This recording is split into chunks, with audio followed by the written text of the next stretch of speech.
Hey everyone, welcome back to the 14th episode of the Brothers of Broad Street podcast. You guys know what day it is today. It's literally the best day of the entire week. I'm here with Bryce Zelig. I'm Jim Croger. We're podding tonight. We're back at it. Lot to talk about, but it's going to be a shortened episode. Bryce and I just have a lot going on. We're going to cover the Suns and Bucks series. We're also going to talk about our picks for MVP for the NBA Finals. And then we're also going to cover a little bit of the Philadelphia Phillies because they've been hot lately. I know they're losing right now, but these past couple of games, they've actually showed up. Bryce, how's it going, brother? Good, man. I'm excited about the finals. Excited about the Phillies. Got the All-Star game coming up. Could be some big trades coming up. Big trades coming up for the Phils. So before we get into the MLB Trade Deadline, which is actually right around the corner, the All-Star break is next week. So definitely, guys, tune into that game. It's going to be awesome. A lot of good players. Home run derby we could talk about too. I forgot home run derby. But anyway, Bryce, I got to get your reaction after last night's game. The Suns came away with the win. And it was pretty convincing, I thought, the entire game. So I want to hear your reaction of it. Yeah, just a quick, got to gas myself up. Of course, I gave Bryce's best bets. If you follow the Instagram, I picked Suns -3 first half and Suns -6 for the game. That breezed by. There wasn't even a hiccup in that. Just wanted to put that out there. Follow the page, 32-18. Jim, I got to gas myself up a little bit. No, I'm right there with you, dude. And that's, like I said, guys, if you haven't hopped on this train yet, I would hop on now because right now, general admission is free, but it might not be for much longer. Okay, we're coming, we're steamrolling. These picks, they're like automatic. There's some things going around. I mean, 65% right now. 65% right now, folks. That's unheard of. Guys, that's Hall of Fame type talent right there. Maybe even first ballot type stuff right there. I just want to you're known professionally if you hit like 53, 54% because you're constantly winning. But Bryce, yeah, keep that up. Yes, guys, if you haven't yet, Bryce, thanks for bringing that up. If you haven't yet, follow the Instagram account, or if you use YouTube, follow us on YouTube. It's where we post all of our stuff. We're almost at 50 subscribers. We're almost there. Yeah, help us out. If you guys know people that like talking sports, listen to bets, listen to trivia, literally anything.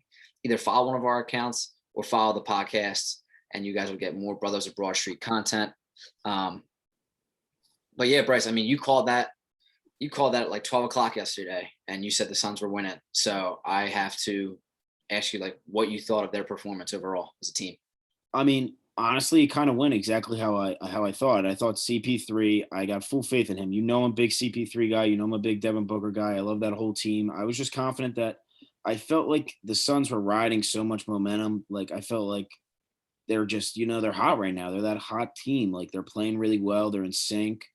The team was looking really good, including the coaches. And the Bucks, I felt like were kind of like they bruised and grind their way to wins throughout the playoffs. They had a hard way of getting there, less like the Suns did. And also, I mean, at the end of the day, Jim, home court advantage, now that the fans are back, that's huge. That's huge in any game. And those Phoenix fans, they were starving. First finals appearance since, I think, 1994.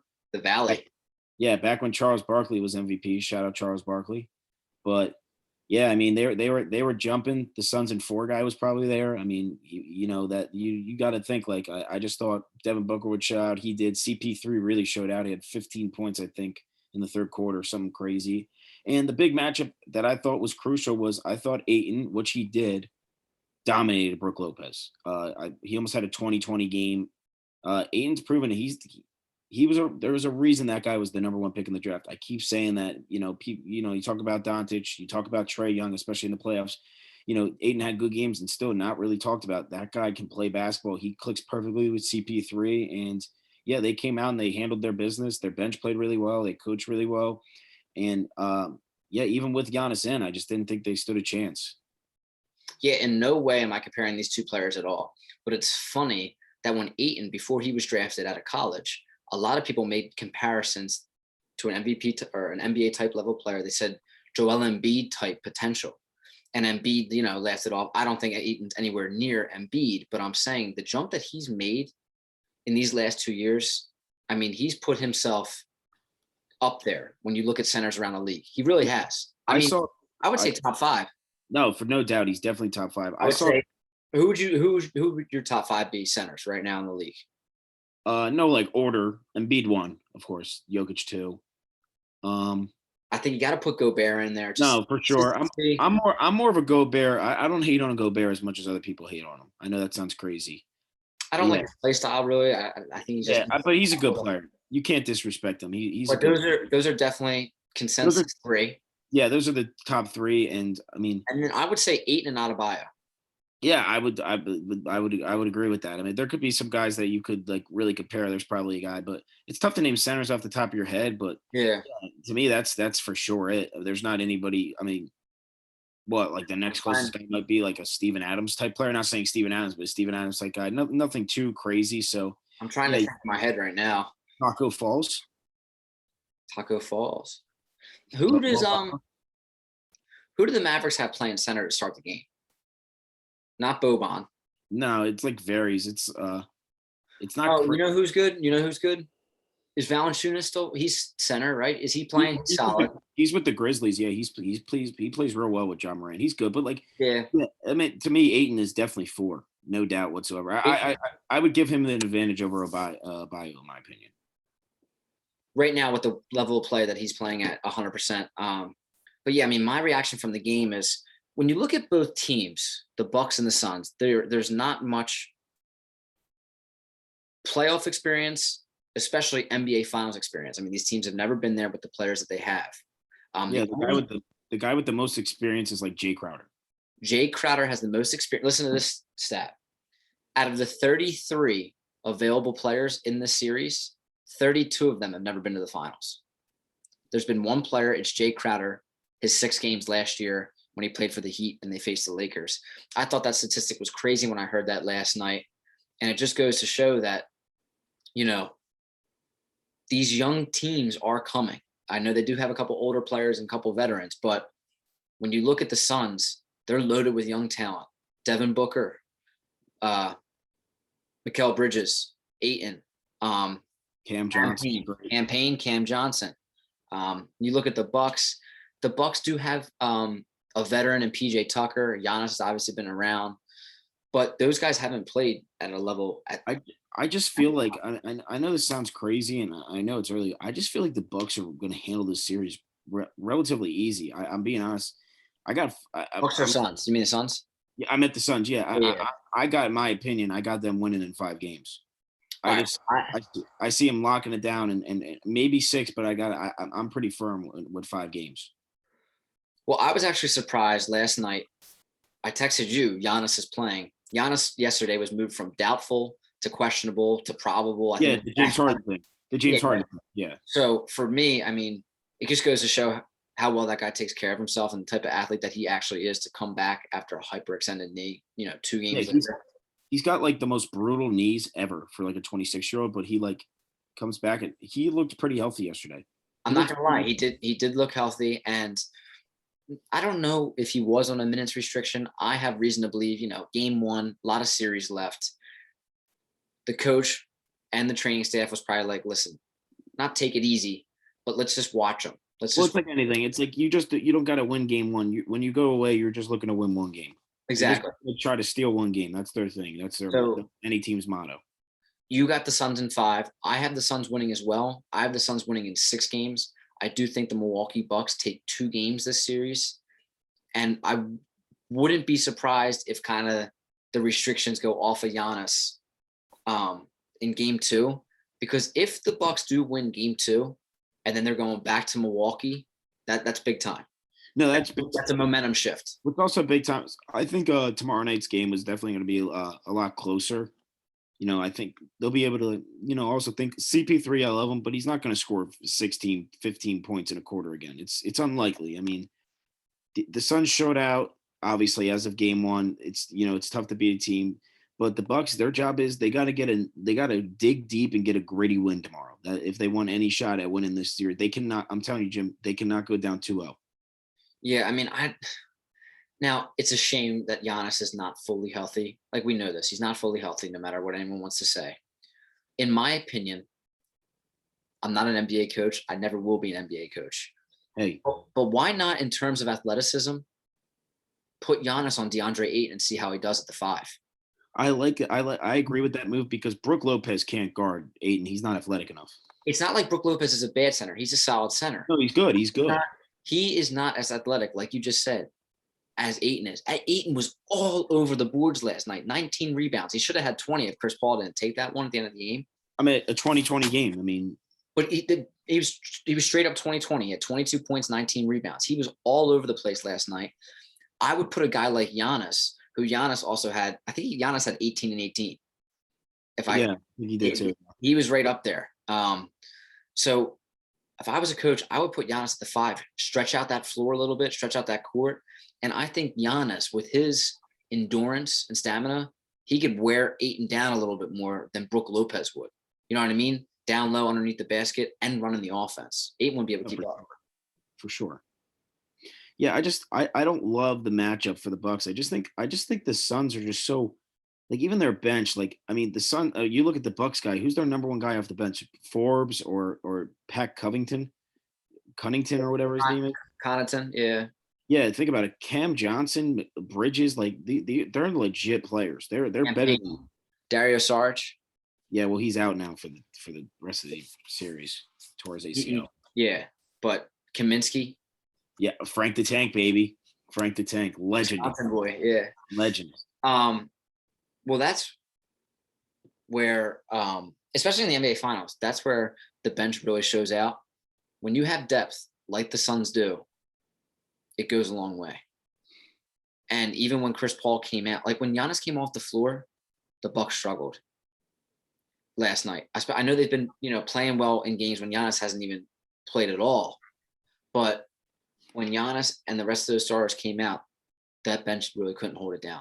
Yeah, and that's like what I say is like CP3 could sit for 5-10 minutes and beat in Devin Booker even Ayton, and their bench just plays so well that they're able to, compete with other teams. Like Giannis can't.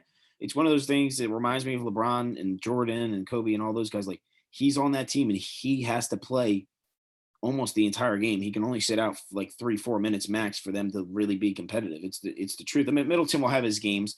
And like we said before, and you said in the last podcast, Middleton is either a 40-point scorer or a 20-point scorer. He has those games, but you got to be more consistent in the finals. He's got to be putting up 30+ points a game for them to have a chance. And plus, like I said before, Drew Holiday is the X factor for the Bucks. If he is able to compete, is able to play well and to his ability, they'll have way like a much better chance. But I don't know. I'm so glad you brought up Drew Holiday for a quick second. I want to touch on him because listen, we all know. I mean, this is the third year in a row Drew Holiday's been on an All-NBA defensive team. He's a stud. He's a stud at the point guard position in terms of defense. When Giannis has been out the past 2 games, Drew was asked to be the number 2 guy on offense, and he did step up. He did put the ball in the bucket. Now that Giannis came back, it's almost like Drew took his foot off the gas. And listen, you can't, not to say that he played poorly, but he didn't play up to his standards at defense last night. And if he allows a guy like Chris Paul to drop 32, Drew, you can't on the other end only put up 14. You know what I'm saying? So Holiday needs to either get his 20-25 and, Chris Paul still get his too, or you only get 10 to 15 points, 10 to 16 points, and you drop Chris Paul down from 30 to 20, 18 points. You know what I'm saying? Like you're not going to win with the way Drew Holiday played last night.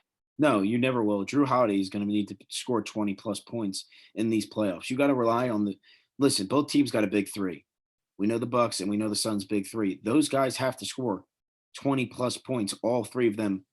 The lowest total guy has to score around 25 points. It's the NBA Finals. They need to be the productive scorers. Yes, you can get a guy like PJ Tucker to hit a 3-pointer here and there, and Mikal Bridges to make hit a big dunk or something like that. But you got to rely on your main 3 guys to put the ball in the bucket and score at a high level. And that's what both teams, that's what the Suns did especially, and the Bucks didn't do as much of. Drew Holiday is the biggest X factor.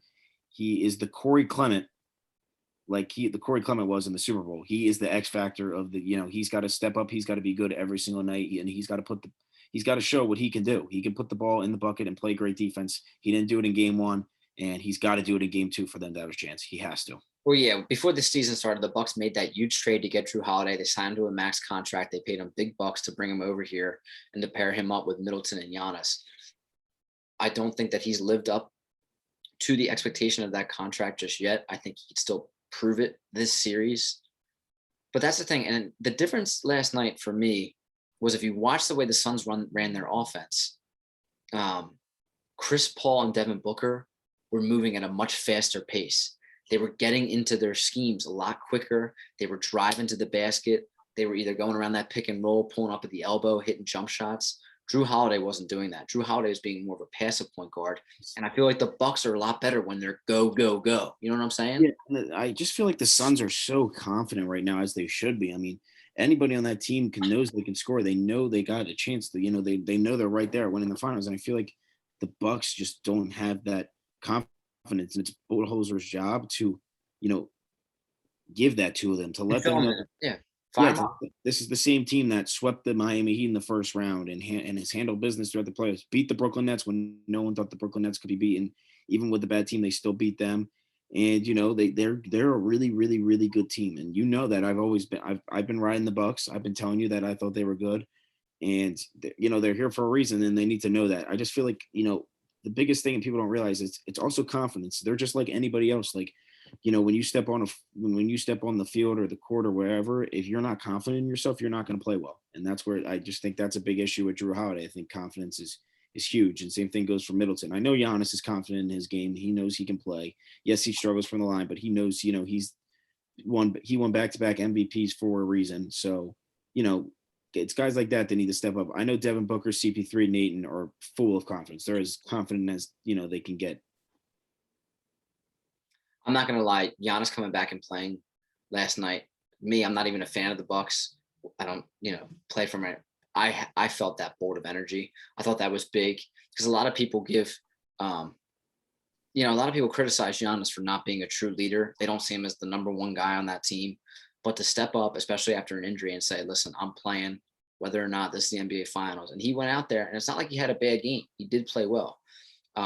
It kind of reminds me of Scottie Pippen, Game 6 of the last ring the Bulls won. He had like a broken back, and Scottie was like, also, people always said, like, questioned his leadership, if he was that great of a leader, if he was that great of a teammate. And like you said, like he went out there, even though he wasn't 100%, he didn't play phenomenal for how Scottie Pippen normally played. He still went out there and played, and that brought a certain, like, this guy is willing to risk everything to try to win this game. And I feel like the Bucks, I thought that would amp them up a little bit too. Just like a comparison, I felt like, was similar. No, yeah, I mean, that's a good comparison.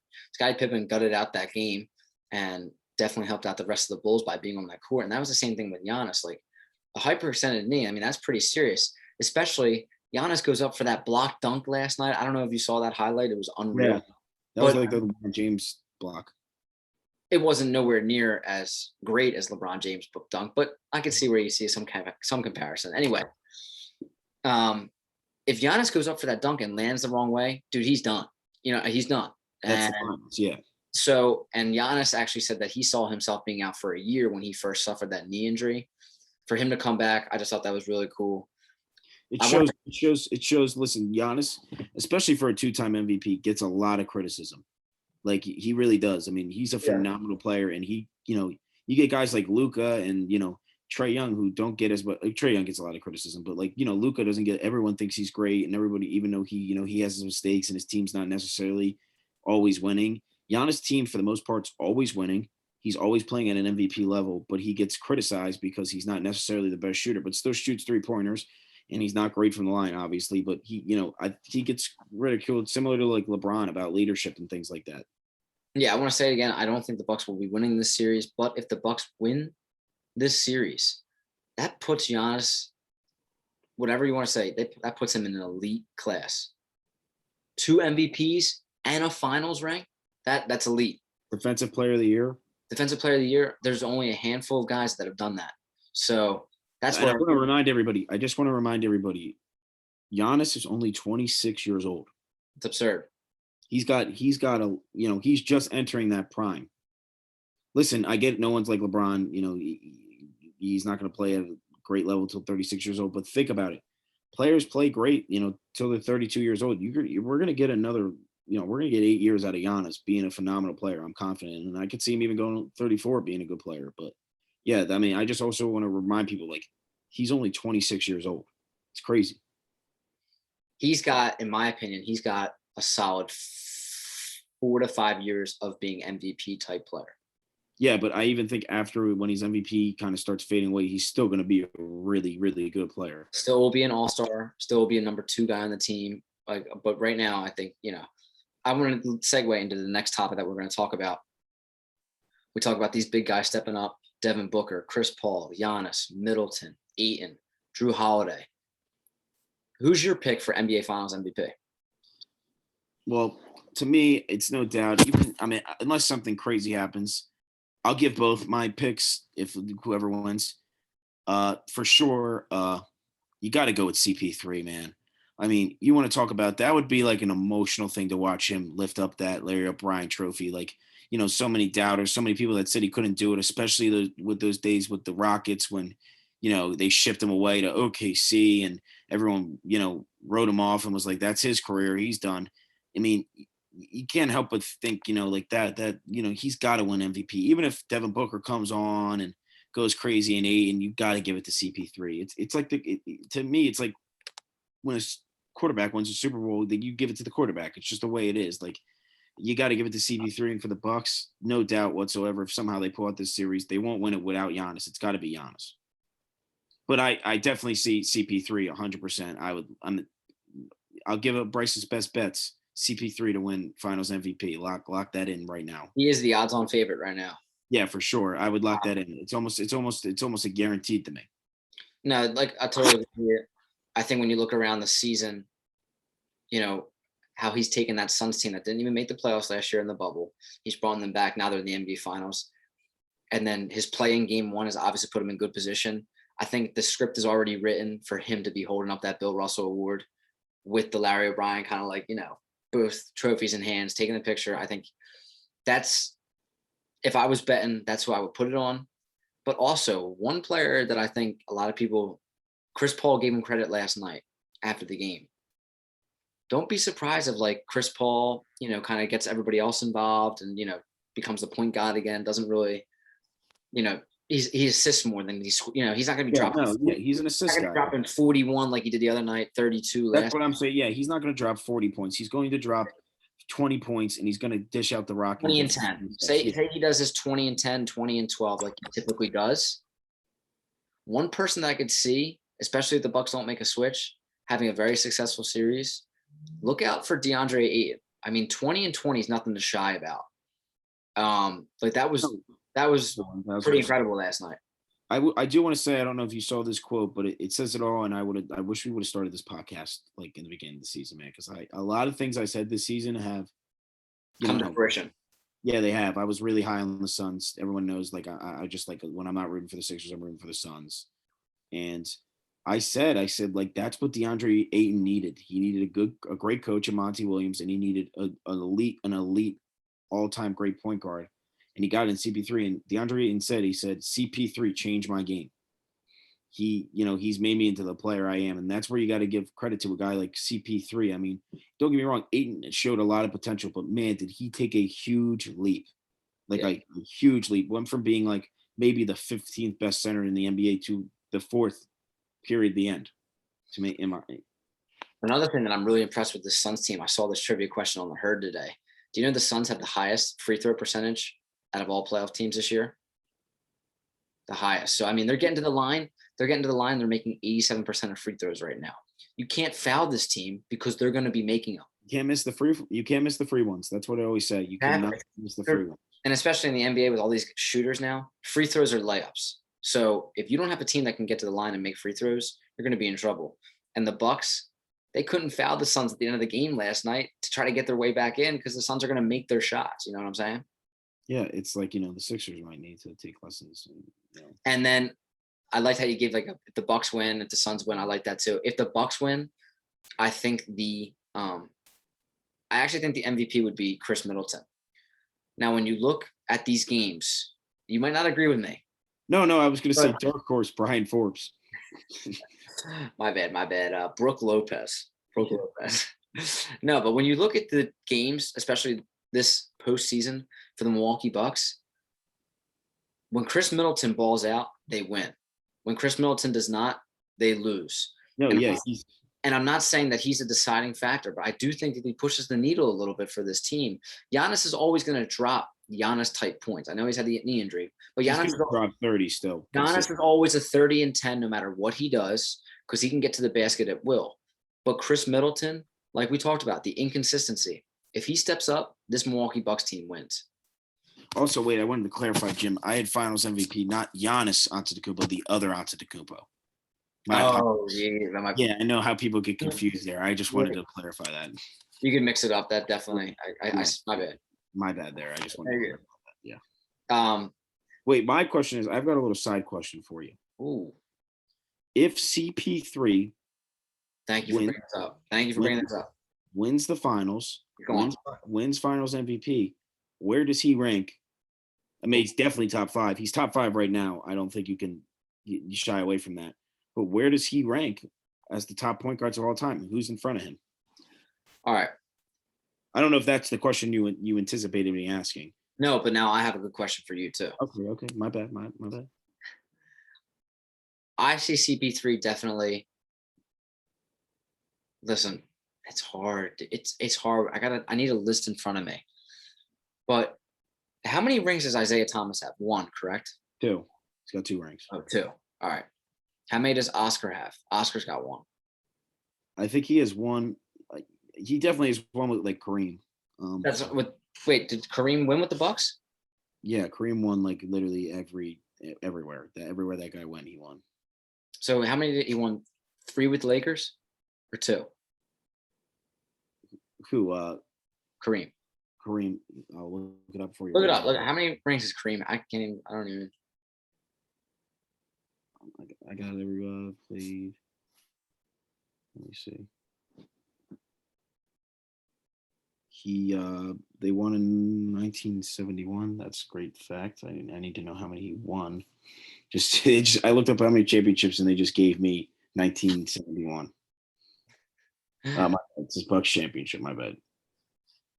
1 second. Sorry, people. 1 second. I just want to make sure I get this right. Our apologies, guys. We're looking up some statistics. No, yeah, we want to make sure. He won. How many championships did Kareem? 3. Nearly went undefeated playing. Here's what you need to. No, that's in college. My bad. I was going to say there's no way he only won 3.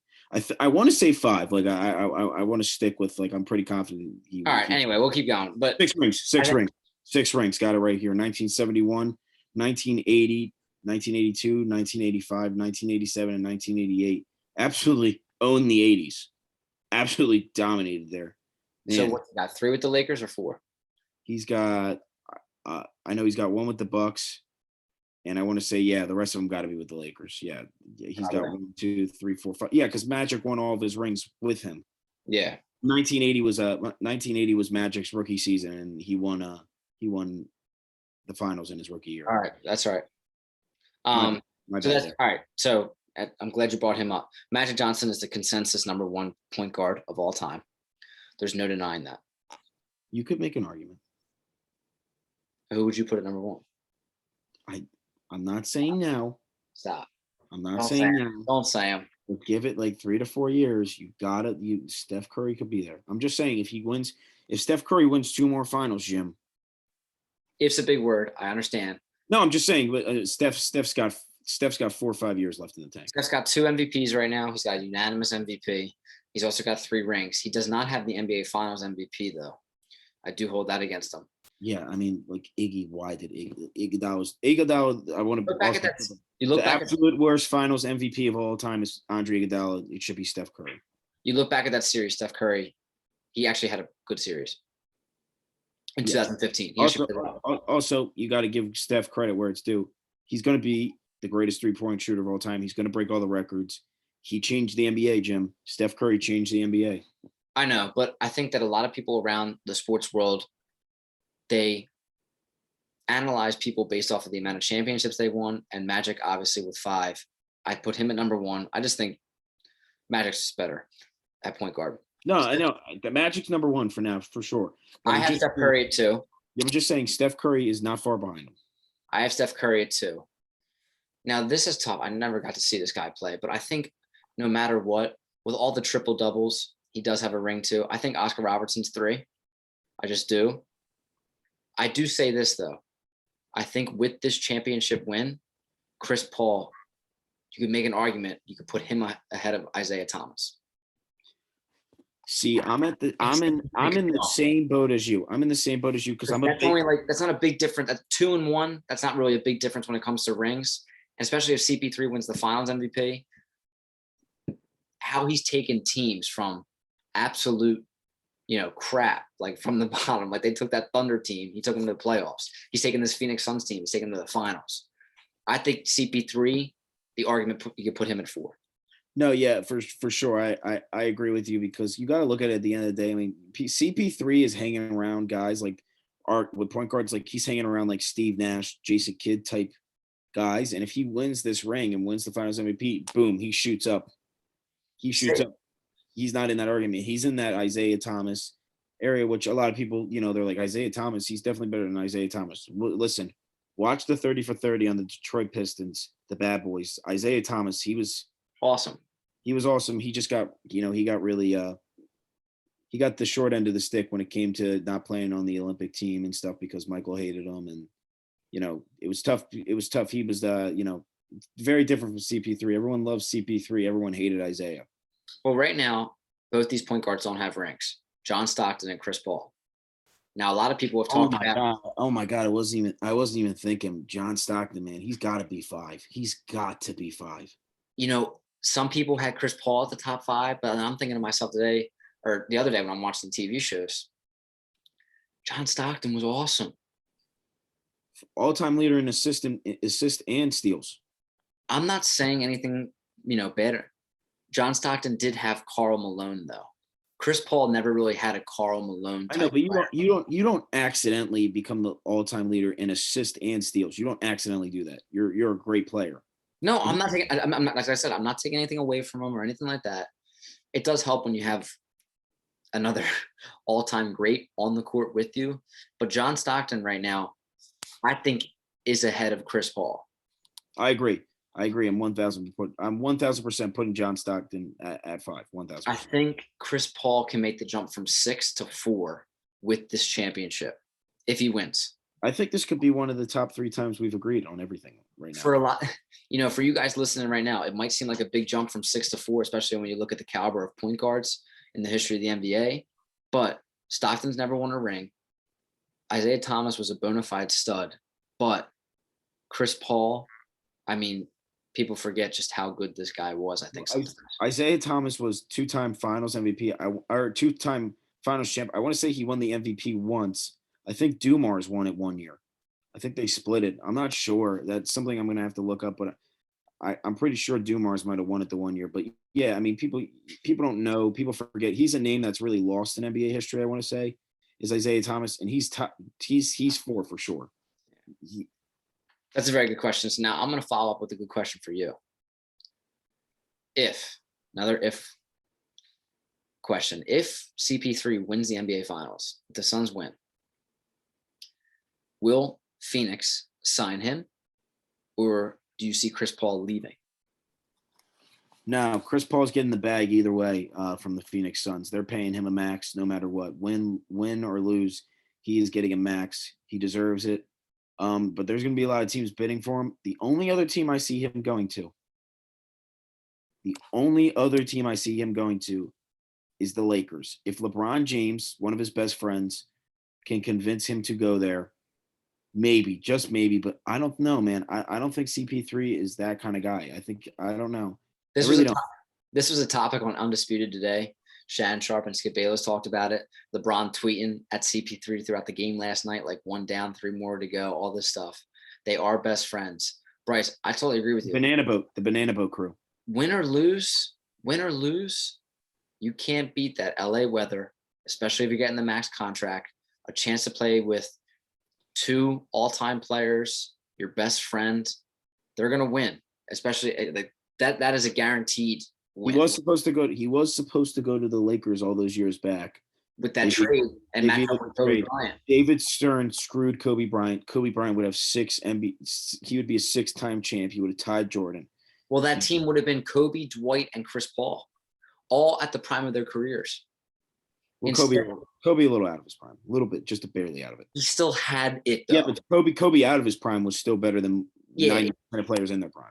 Yeah, he still had it though, and they would have won a title. They would have won. Nothing against instead of Chris Paul, they ended up signing an agent, Steve Nash, and that just did not work out.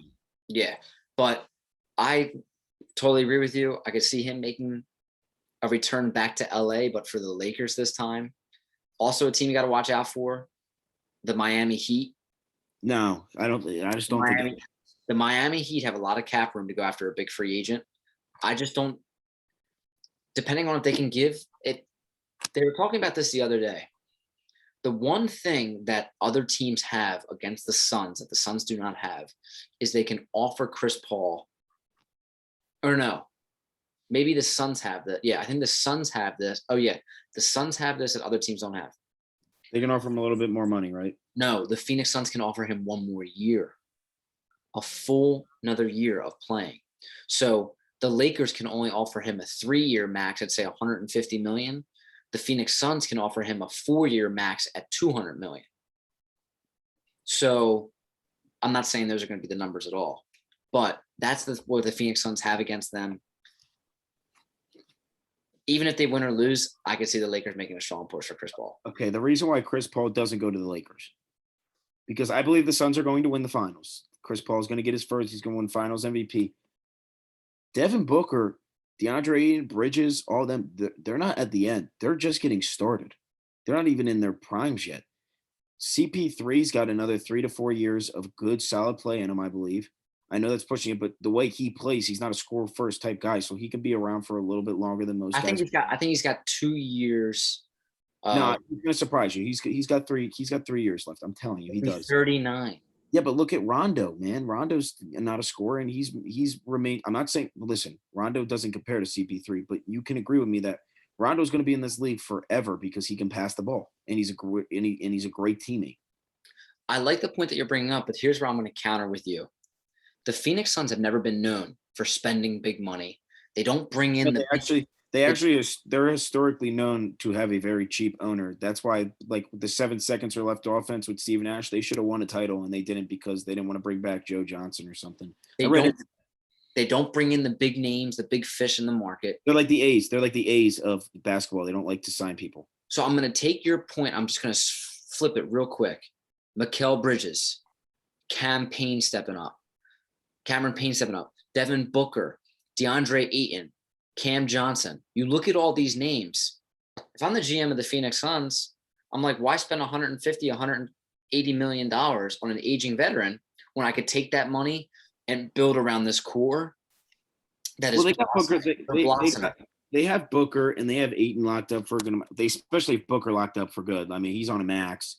And Ayton is, he's still on that rookie deal. He's still got probably, 2 years left on it. And same thing goes with Bridges is the same year as Ayton. And listen, they got a solid team, but at the end of the day, they're going to keep that team around. You're going to have to pay CP. I mean, Jim, you and me know, and the GM knows, you can't win a title and then let the point guard walk away without offering him a deal. You got to offer him a max.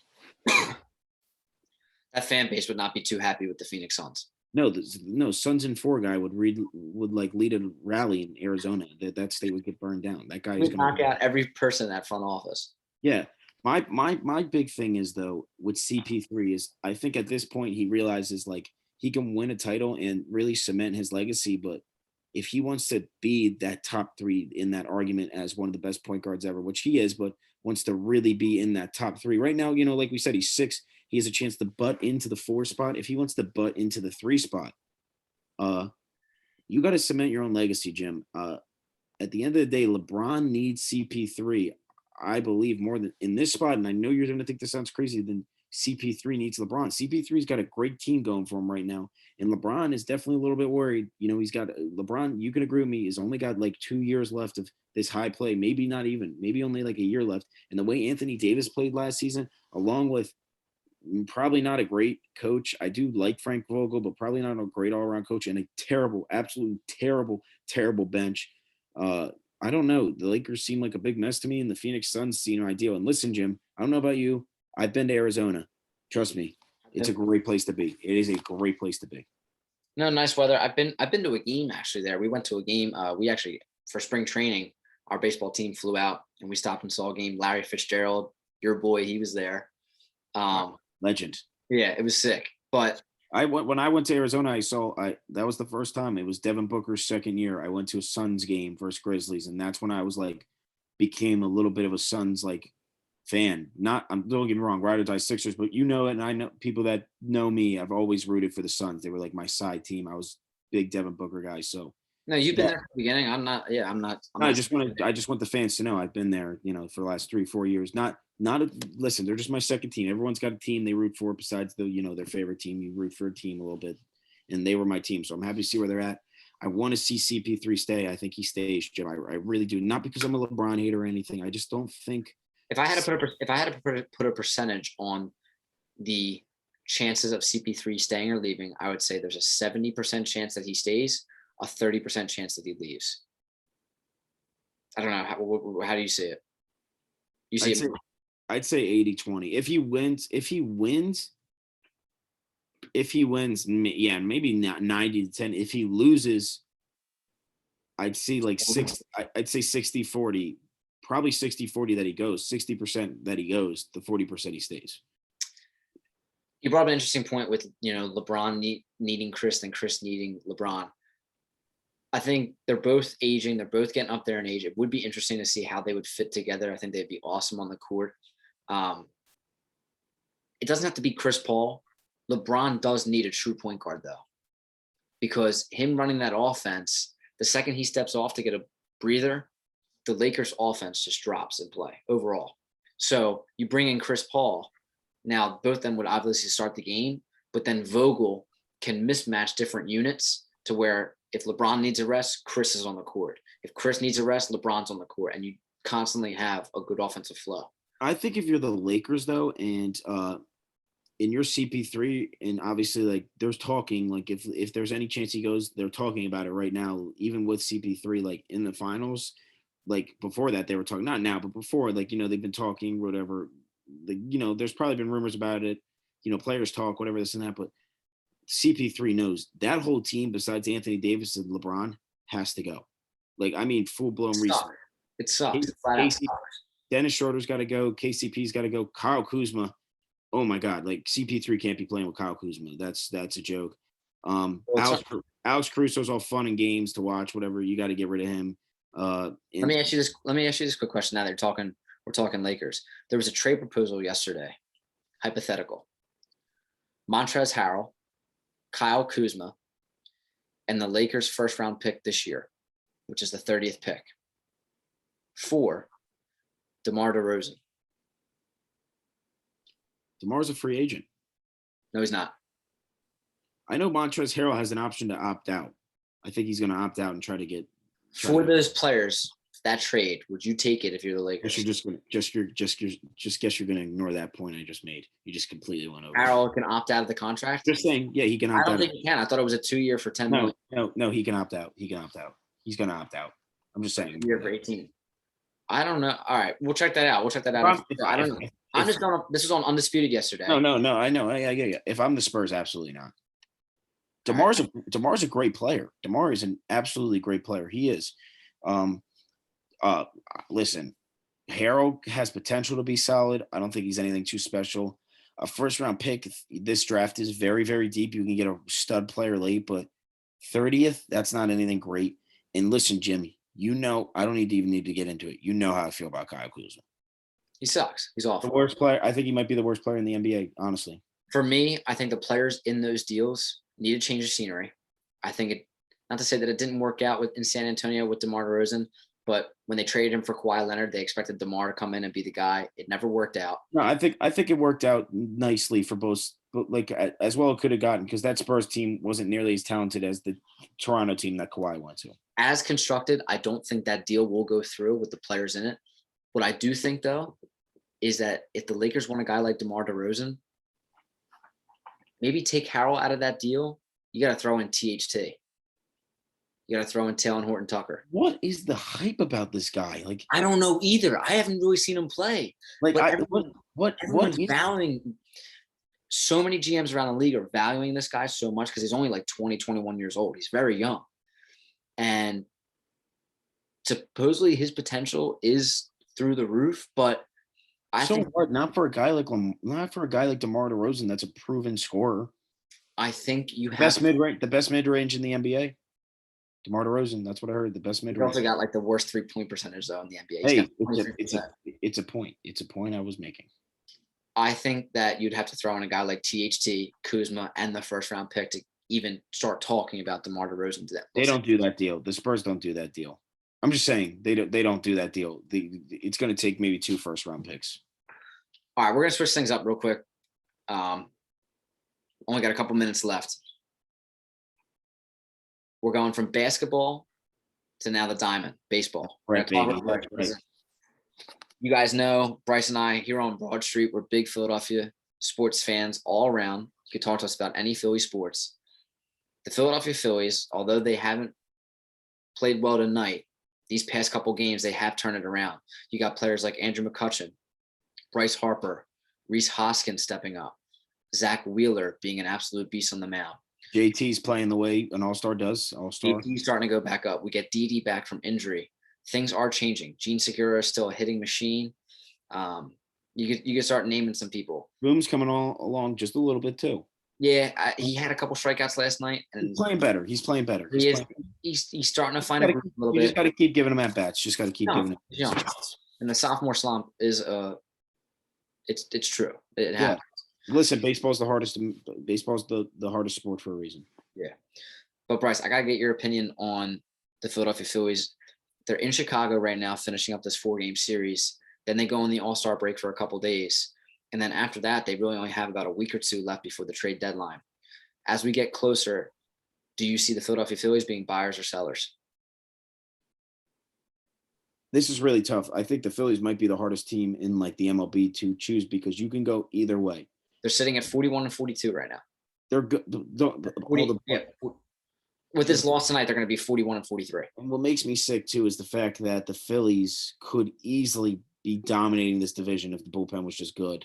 Not even good if they were just subpar. Like, you know what I mean? Like 22 blown saves so far this season. Yeah, I mean, think about that. I mean, if we could have gotten a guy like Kimbrel or anything, if we would have had those ones, we'd be dominating.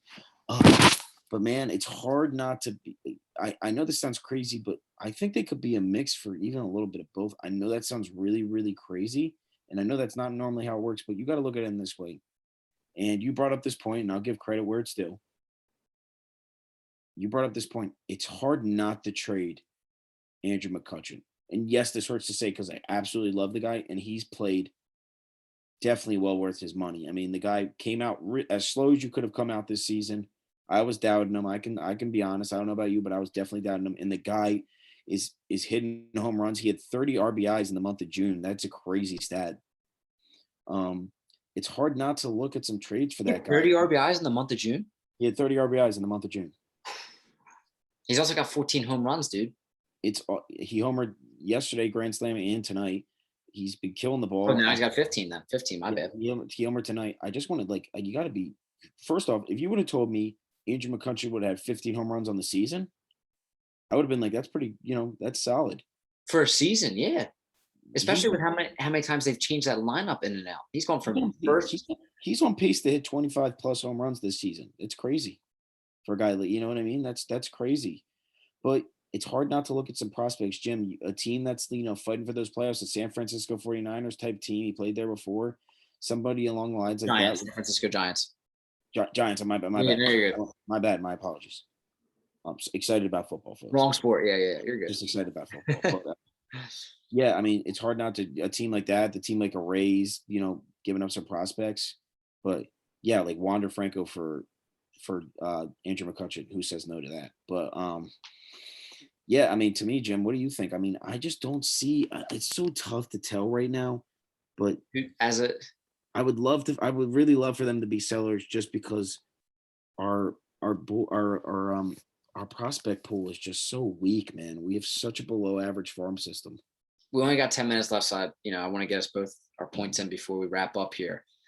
As a Philadelphia Phillies fan, live and die by the Phillies. I would love to see Love the them. Phillies so much, man. I would. So I much. want. I want playoff baseball back in Philadelphia. I do. Like, it's so much fun being at the game in the It's fall. been almost 10 years, man. I am itching bad. It's ridiculous. But as a fan, I would love to see them be buyers. But let's be realistic.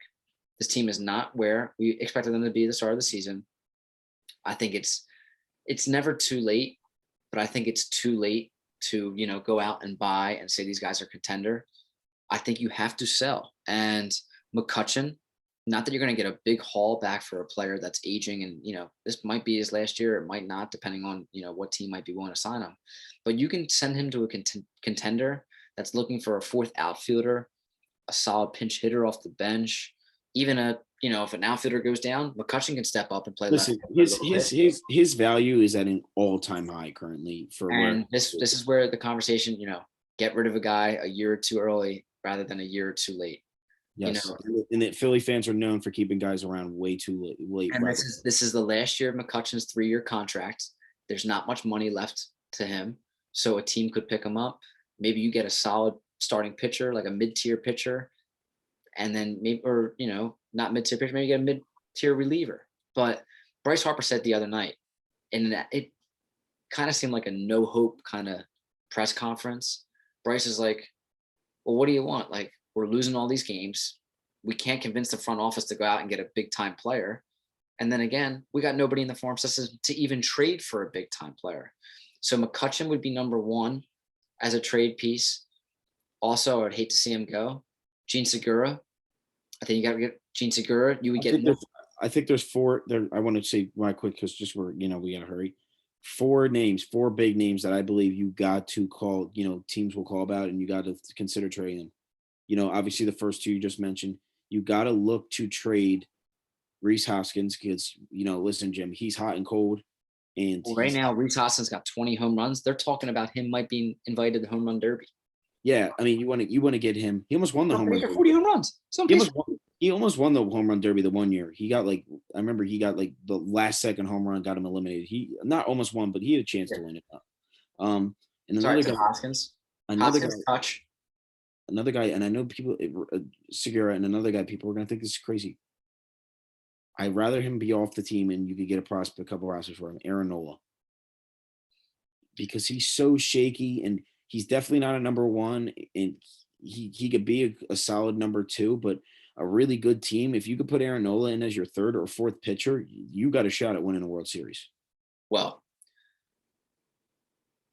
Aaron Nola, I was thinking starting pitcher, but Aaron Nola was not the guy that I was thinking of. And I know a couple weeks ago I talked about this player being untouchable, but if you do decide to sell, because I didn't think he was going to, continue this kind of success. This guy is unbelievable. Unbelievable. You go back on your word. This guy's pitching at an absurd rate. You said I was crazy when I said that we should probably get rid of him. I think if you're the Phillies front office and you decide to sell, you would get top tier prospects, 2 or 3 at least, for Zach Wheeler. Oh no, you're getting a top 50 prospect for Zach Wheeler. And you really start to, and it's the third year of Bryce's big contract. He's got 10 left after this season. And I think if you get a haul of prospects by trading these guys, you never know. Get these guys coming up, and Bryce has a good young core around him to build. But what scares me though is Bryce Harper going to want to be around if we go into another rebuild? He will if you keep JT Realmuto. That's his boy. Yeah, that's literally his boy. As long as you got JT on the team, Bryce will stay. Jim, I agree with you 100%. I would look to get rid of a lot of the team. McCutchen. Listen, I agree with you on Nola. I would love to get. Listen, man, I love Zach Wheeler, and if he's listening, man, I'm your biggest fan. When we signed you, I was thrilled. You were a top guy for a reason. You're now showing everybody what you're made of, and you're second. Listen, he's Cy Young any other year. But I agree with you on Nola, but I just don't think Nola's had the quality of a season to get max potential for him. Now now you look at teams with young guys around the league. You got the Toronto Blue Jays they still have a good farm system, even though half their farms up on the major leagues performing at a rate. Same thing with the Dodgers, man. Now, the Toronto Blue Jays, imagine bringing in a Zach Wheeler on that team. You know what I'm saying? So that's one team. Listen, I know this sounds crazy. The Dodgers could look to get him. I mean, listen, the rich get richer with Trevor Bauer. Who knows if he's ever even going to play for them again? Yeah. I would take. Listen, the one thing about a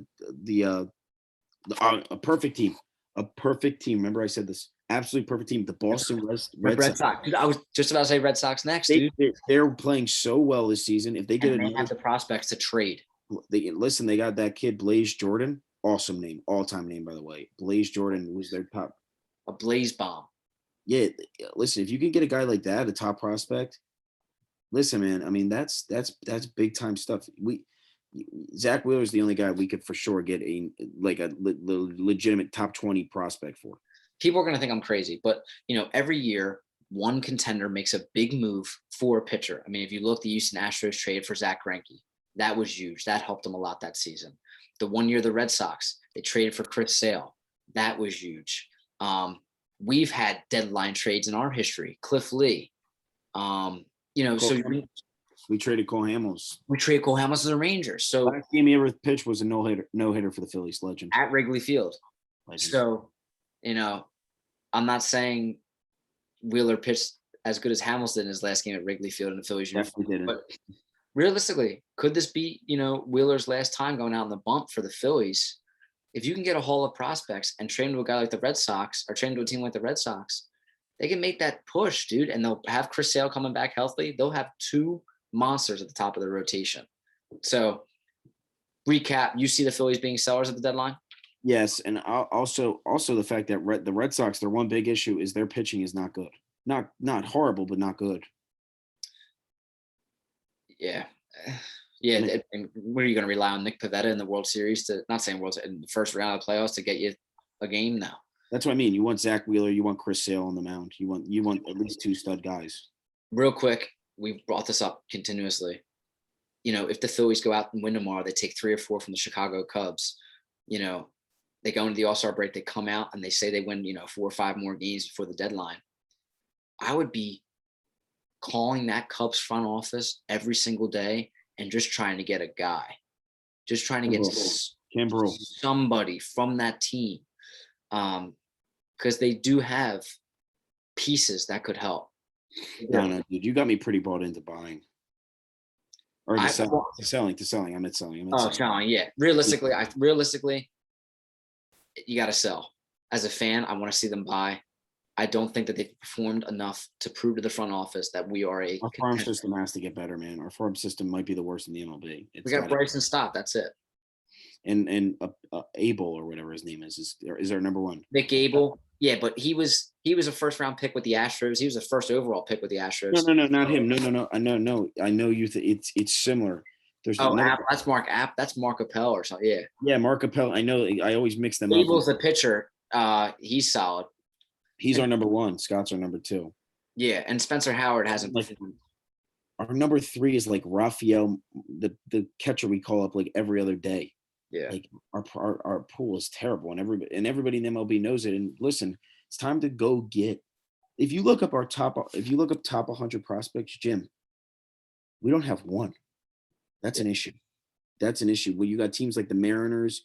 You got teams like the Blue Jays and Dodgers who've got 4 or 5. Yankees got a couple. And I want to say this too, because another team just popped in my head when I was talking here. A team that always gets hot during the summer, especially these 2 months, July and August. Now, I know this would be hard because it's in the division, but the Atlanta Braves always get hot, and they could use a top-tier starting pitcher. Now, do you dish Wheeler to them and bring in a haul of their prospects? Because no matter what, the Atlanta Braves always have a great farm system. I could see them trading Christian Page, who is he's like the 8th best prospect. He's like in the MLB and out of the MLB at the same time a lot. The issue is he doesn't fit that team too great because I'm pretty sure he plays either the same position as Albies or the same position as Acuna. So, yeah, you could get a guy like him for a guy like Wheeler.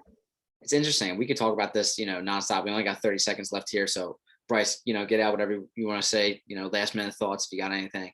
Phillies fans, it hurts to say, I love the Phillies. I want to see them win. Be buyers or be sellers, and go Birds. Always go Birds to end the pod. Always, guys. Thank you for tuning in and listening. Bryce, great episode again tonight. We will be continuing this with we won't be doing it this Sunday, but we'll do it next Wednesday. And listen, guys, go Birds. Stay tuned. See how this Philly season goes. See you guys.